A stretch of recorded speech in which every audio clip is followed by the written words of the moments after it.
Meanwhile, concern is growing tonight about a bill coursing through Lansing that could get very costly for homeowners, particularly in Oakland County. It stems from the effort to improve Metro Detroit mass transit that's been getting some traction in the capital. Business editor Rod Maloney has more. Rod? All right, here's a question. When is a transportation bill not a transportation bill? And more than that, when you talk to most legislators around here, particularly about this, they'll say, well, the devil is in the details.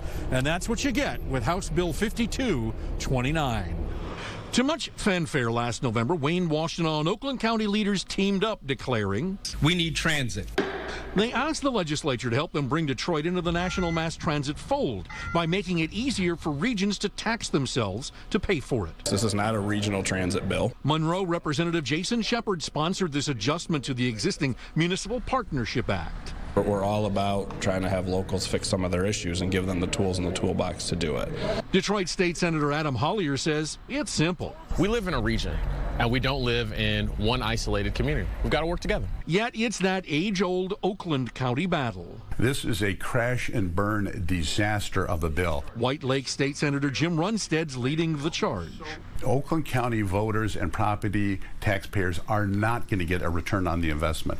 It is a cost shift, a tax shift over to Wayne County primarily. The proposal allows for a $5 million increase, meaning an annual tax bill going up between $300 and $1,000 per home. Livingston County State Rep Ann Bolin worries taxpayers won't necessarily end up funding transportation.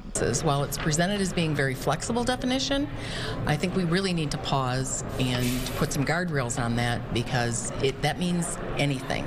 Still questions about whether there are enough votes on either side to either make it happen or not.